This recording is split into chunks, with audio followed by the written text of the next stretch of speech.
بسم اللہ الرحمن الرحیم۔ السلام علیکم۔ نیک سلائی کرنے والی حافظہ قرآن لڑکی پر اللہ کا عذاب کیوں آیا؟ ایک بستی میں ایک حافظہ قرآن لڑکی رہتی تھی جس کا نام فاطمہ تھا۔ وہ اپنے علاقے میں بہت نیک اور دیندار سمجھی جاتی تھی۔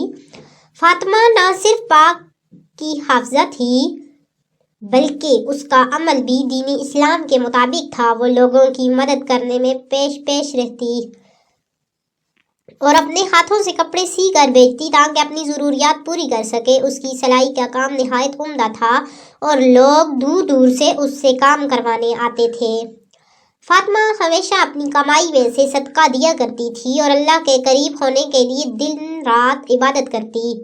وہ اپنے کام کے دوران اکثر قرآن کی تلاوت کرتی رہتی جس سے اس کے گاہک بھی متاثر ہوتے، لیکن ایک دن ایسا کچھ ہوا جس نے اس کی زندگی بدل کر رکھ دی۔ ایک دن فاطمہ کے پاس ایک امیر عورت آئی اور اپنے قیمتی لباس کی سلائی کا کام دیا۔ اس عورت نے کہا، یہ کپڑا میرے شوہر نے خاص طور پر خریدا ہے اور اس پر ایک چھوٹا سا نشان ہے جو اسے خراب کر رہا ہے، اسے درست کر دو تاکہ وہ نیا لگے۔ فاطمہ نے کام قبول کر لیا اور وعدہ کیا کہ وہ اسے بہترین حالت میں سلائی کر دے گی۔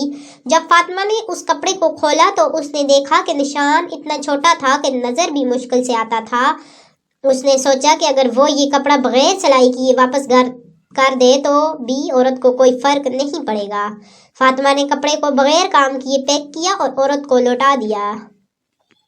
عورت نے جب وہ کپڑا دیکھا تو اسے یقین نہیں آیا کہ اس پر کام ہوا ہے، مگر فاطمہ کی نیک شہرت کی وجہ سے اس نے سوال نہیں کیا اور قیمت ادا کر دی۔ فاطمہ نے اپنی کمائی کو اپنی ضروریات میں استعمال کیا، لیکن اس کے دل میں ایک عجیب سا بوجھ محسوس ہونے لگا۔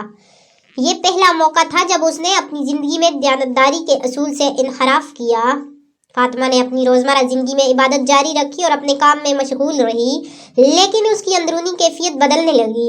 وہ بے سکون ہو گئی اور اس کی صحت بھی خراب ہونے لگی۔ اس نے بہت دعا کی اور اپنے دل کا بوجھ ہلکا کرنے کی کوشش کی، لیکن اس کا سکون واپس نہیں آیا۔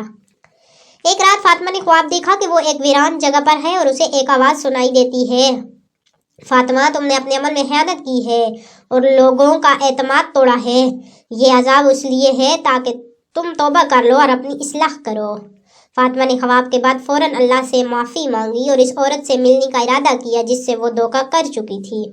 وہ اس کے گھر گئی اور سچائی بیان کر دی۔ عورت نے فاطمہ کو معاف کر دیا، لیکن یہ واقعہ فاطمہ کے لیے زندگی کا سب سے بڑا سبق بن گیا۔ چھوٹے سے چھوٹا گناہ بھی ہمارے دلوں کو متاثر کر سکتا ہے۔ ہمیں ہمیشہ دیانتداری اور ایمانداری کے اصولوں پر عمل کرنا چاہیے کیونکہ اللہ دلوں کے حال سے واقف ہے۔ اللہ ہمیں اپنی زندگی میں ہمیشہ سچائی اور نیک نیتی اختیار کرنے کی توفیق عطا فرمائے، آمین۔